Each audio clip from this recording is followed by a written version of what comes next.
David Pakman gave us a look at some lunatic right-wingers and who they lashed out at after the terror attack in Brussels. Let's watch.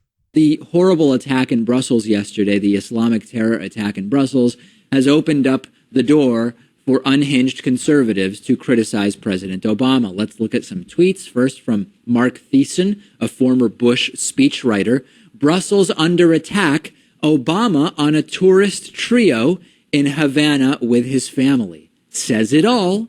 Here is right-winger Bo Snerdley's tweet, where he said, in Cuba, Obama briefed on Brussels attacks. Oh, he's taking his briefings again? And then Richard Grenell, a former Mitt Romney advisor, tweeting, terrible optics. ISIS attacks Brussels, and Obama is with the Castro brothers in Cuba.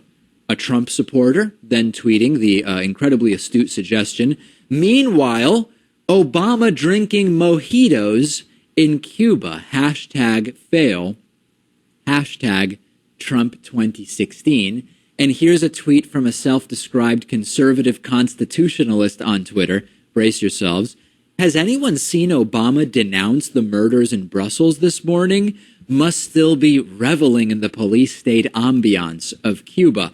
So President Obama should be criticized because a terrorist attack happened in Belgium while he was president, but somehow George W. Bush is immune to criticism because of that terrorist attack called 9/11 right here in the United States while he was president. Seems logically consistent to me, Lewis.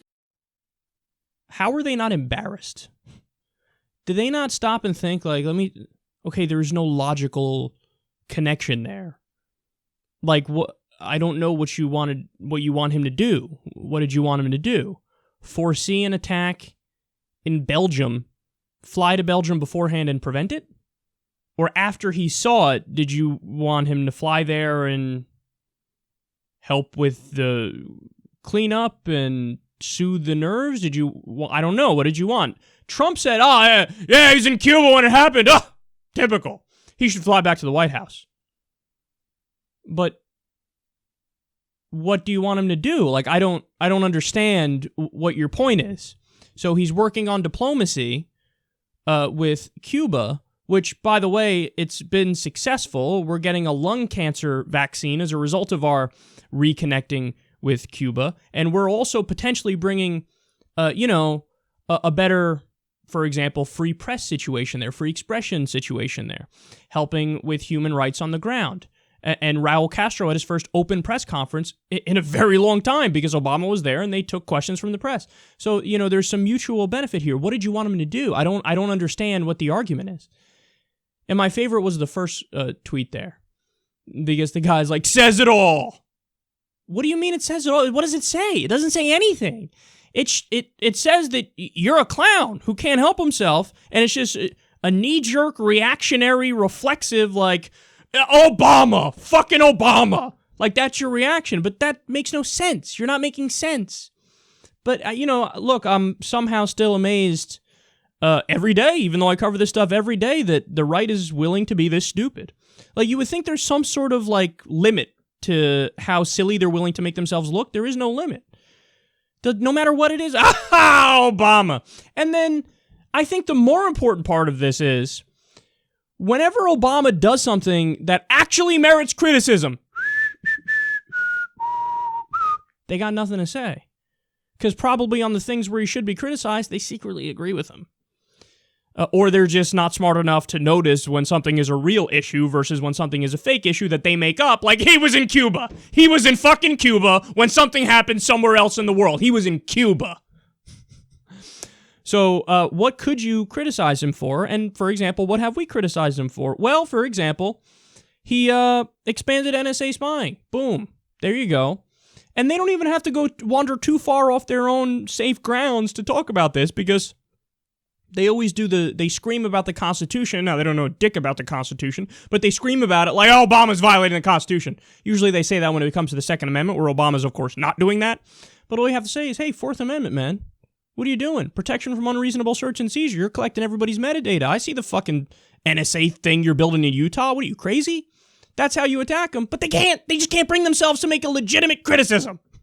And actually, that's not true. Hannity, in the first 2 days of the Snowden leaks, did criticize him, but then he did an about face, and he's like, well, maybe I love spying on everybody and I love police states. What? Did I say that out loud?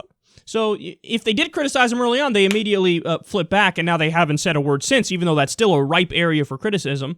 Or how about, criticize him for expanding the drone program? The drone program is much bigger under him than it was under George W. Bush, and we have former drone operators who are like, no, you don't get it. It's a terrible thing.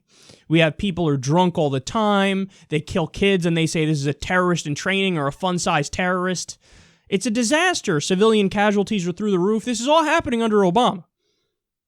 What do you have to say about that? Nothing, because God forbid your criticism involves defending people in the Middle East who have a darker skin tone than you. Unacceptable. He also didn't go after Wall Street criminals or the Bush administration for torture. We look forward. We don't look backwards. By that logic, you don't prosecute any crime ever. Nobody should ever prosecute a crime because it happened in the past. We need to look forwards. Or how about you stop people who did crimes and you put them in jail because they deserve to be in jail? Nope, Wall Street criminals free to go. I wonder if that has something to do with the fact that he took a lot of campaign contributions from people on Wall Street. No, I'm sure there's no connection there. Can't criticize him on that. Why? They're swimming in Wall Street cash. And then also, even if you want to talk about the economy, now oftentimes they make terrible arguments against him when it comes to the economy, but there are legit ones. Like, for example, you could say there's still a war on the middle class. I mean, middle class wages are stagnant from 1980 and onwards, including under the Obama administration. Now, he's created many more jobs than George W. Bush has, but most of those jobs are low-wage jobs. So this is a legitimate criticism. You could say, hey, you've done dick on money in politics. That's a legitimate criticism. But they can't bring themselves to do legitimate criticisms because either they're not that bright and they don't realize it, or they kind of agree with him. It's one or the other. I don't know which.